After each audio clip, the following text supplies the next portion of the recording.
Hi students, it's me Rashid Ayub, Professor of Mathematics. Today our topic the questions related to cause and effect. इससे पिछले vlog में हमने मतलब cause and effect के की points discuss किए थे और वो बच्चे जिन्होंने वो वीडियो नहीं देखी वो लाजमी देखिए, क्योंकि अगर वो वीडियो देखेंगे आपको तो फिर आसानी से आप कॉज एंड इफेक्ट में डिफ्रेंशिएट कर सकते हैं।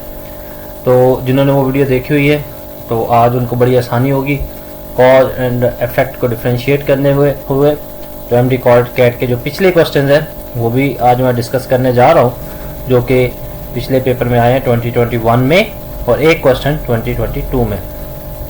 तो देखें जी क्वेश्चन नंबर 1 और देखें जी पहली जो स्टेटमेंट है आप वो क्या जी, the prices of vegetables have been increased considerably during this summer. ये पहली स्टेटमेंट है। दूसरी स्टेटमेंट को भी रीड आउट करते हैं जी, there is tremendous increase in the temperature during this summer thus damaging crops greatly. तो अब आप देखें, अब आपने इन दोनों स्टेटमेंट्स के को डिफरेंशिएट करना है कि which one is cause and which one is effect. तो देखें स्टूडेंट्स, जो पहली स्टेटमेंट है उसमें वाज़ेह तौर पे बताया गया कि prices of vegetable have been increased. तो जो वेजिटेबल्स है, सब्जी है, उनके प्राइस बहुत ज़्यादा इंक्रीज हो चुके हैं।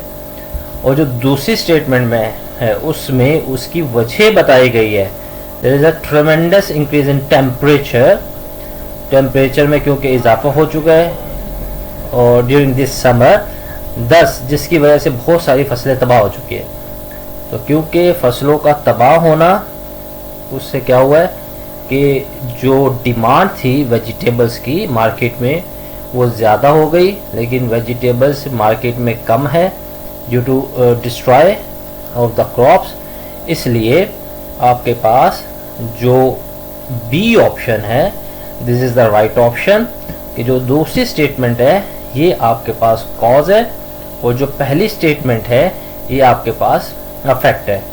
तो अगेन आप देखें इसकी explanation clearly, damage to crops due to high temperature में have resulted in a short supply of vegetables and hence an increase in their prices. Okay, hopefully कि आपको ये समझ आ गया होगा जी। Next question, the government has recently fixed the fees of professional courses offered by the unaided institutions which are much lower than the fees charged last year. The parents of the aspiring students launched a swear agitation last year protesting against the high fees charged by the unaided institutions. अच्छा जी, इस question में आप देखें हुआ क्या। पहले हम दूसरी स्टेटमेंट को कंसीडर करते हैं और फिर मतलब जो मैंने की पॉइंट्स बताए थे कि आपको सेंस अगर डेवलप करनी है तो फिर कैसे करेंगे। तो the parents of the aspiring students launched a swear agitation last year.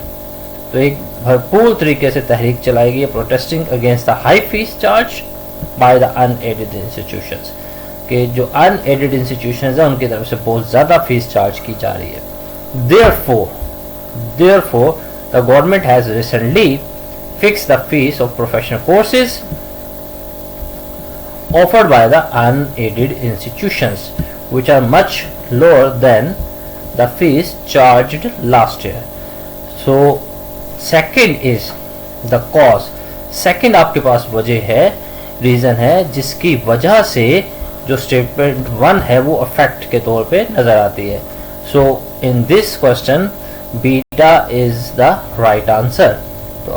इसकी explanation, beta is the right option as I told you.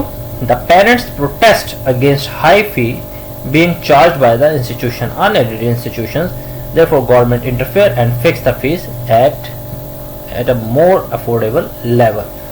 Okay जी, next question, the reserve bank of Pakistan has recently put restrictions on a few small banks in the country.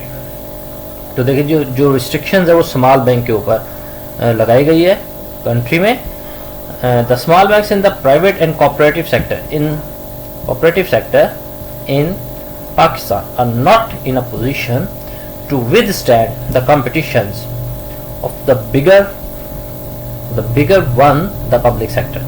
अच्छा जी, ये देखिए, जो भी bank होता है ना, एक्चुअली उसने जो काम करना होता है वो फैसिलिटेट करना होता है अपने कस्टमर को।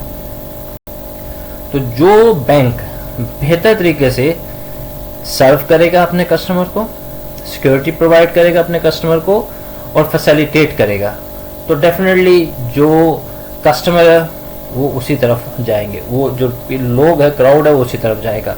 जो बैंक बेहतर परफॉर्म करेगा for the nation, for their customer as well.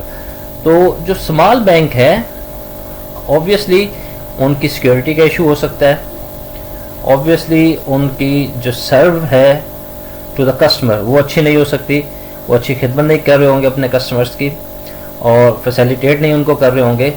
तो इसलिए ये जो सेकंड है, the small bank in the private and cooperative sector in the Pakistan, तो ये आपके पास कॉज है। The reserve bank of Pakistan has recently put restrictions, और ये आपके पास उसका इफेक्ट है।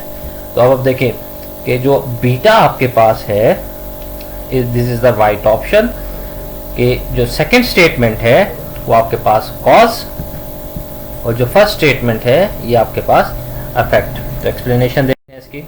Okay, beta is the right option. The inability of the small bank to compete with the bigger one shall not ensure security and good services। तो ये दो basically point है जी small bank के, जिसकी वजह से उनके ऊपर रिस्ट्रिक्शंस लग गई। ओके जी, नेक्स्ट देखते हैं जी। All the schools in the area had to be kept closed for a week। तो ये दी एक इजाफी है, इसको आप कंसिडर ना कीजिएगा। All the schools in the area had to be kept closed for a week। Many parents have withdrawn their children from the local school। Okay जी, अगर आप इन दोनों स्टेटमेंट्स को देखें तो बहुत सारे स्कूल जो एक हफ्ते के लिए बंद किए जा चुके हैं या बंद हो चुके हैं, तो ये एक अलग से कॉज है, अफेक्ट है बेसिकली किसी कॉज का। तो many parents have withdraw their children, this is also affect of any different cause. तो अगर आप देखें तो ये पहले तो आपने ये जज करना है कि जो पहली दोनों स्टेटमेंट है ये कॉज है या अफेक्ट है, या एक अफेक्ट है एक कॉज है। तो अभी आप देखें यहाँ पे दोनों ही अफेक्ट्स है, statement 1 affect, statement 2 affect, so both are affects. अब आप देखें कि दोनों फैक्ट है तो इसके पीछे अब यहाँ पे प्रॉब्लम क्रिएट होती है। अगर दोनों फैक्ट्स है तो आपने ये देखना है कि इनके पीछे इंडिपेंडेंट कॉजेज है या कॉमन कॉजेज है। तो अब आप देखें, एक हफ्ते के लिए अगर स्कूल बंद कर दिए जाएं तो पेरेंट्स कभी भी बच्चों को विड्रॉ नहीं करते अपने स्कूलों से या लोकल स्कूल से ना। तो आई थिंक कि ये दोनों जो अफेक्ट्स है that is independent cause, so the right option is delta. तो इसकी एक्सप्लेनेशन में yes, delta is the right option। Closing the school for a week and the parents withdrawing their children from the local schools are independent issues। मतलब different issues हो सकते हैं, common cause ये नहीं हो सकती, which must have been triggered by different individual causes।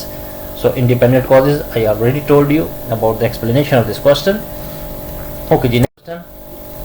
Police resorted to lathi charge to disperse the unlawful gathering of large number of people। अच्छा, statement 1 देखें जी, police resorted to lathi charge to disperse the unlawful gathering of a large number of people। The citizen forum called a general strike in the protest against the police atrocities। Police की गुंडागर्दी, police की बदमाशी हम कह सकते हैं इसको। तो अब आप देखें जी, इस क्वेश्चन में आपके पास जो स्टेटमेंट है, पहली जो स्टेटमेंट है वो है जी पुलिस रिसोर्टेड टू लाठी चार्ज, पुलिस ने लाठी चार्ज कर दिया गैर कानूनी जो भी हजूम था, ठीक है, उसके ऊपर। तो एक बात तो क्लियर है जी, हजूम कानूनी हो या गैर कानूनी, तो कॉज एंड इफेक्ट में जैसे मैंने आपको कोर्स ऑफ एक्शन में भी बताया था कि एक्सट्रीम एक्शन आपने नहीं लेना, कन्वर्सेशन की जा सकती है, ये तो नहीं है कि मतलब डायरेक्ट से लाठी चार्ज आप कर दे। तो विद कन्वर्सेशन, मतलब पोलाइट वे में कन्वर्सेशन के ज़रिए आप प्रॉब्लम को सॉल्व कर सकते हैं। लाठी चार्ज करना जो है ना, ये मतलब एक्सट्रीम मतलब एक्शन होता है, एक्ट होता है, तो इसको हम कभी भी पॉजिटिव में कंसीडर नहीं करेंगे। The citizen forum called a general strike in the protest against the police atrocities. तो ये बेसिकली लाठीचार्ज, पुलिस की बदमाशी है, ठीक है, गुंडागर्दी है। तो हम इसमें इस को इस तरह कंसीडर करेंगे, जो पहली स्टेटमेंट है डेट इज अ कॉज, जिसकी वजह से जो सिटीजन्स हैं उन्होंने general strike in the protest against the police atrocities, police की गुंडागर्दी के खिलाफ कॉल की है। तो दूसरी आपके पास इफेक्ट हो गया, पहली कॉज, दूसरी effect. So the right option is statement 1 is the cause and 2 is the effect, alpha is the right option. Explanation देखिए जी। Clearly, the people mass protest against the police might have started a later to treat the in laठीचार्ज to disperse the crowd. Thank you, bit.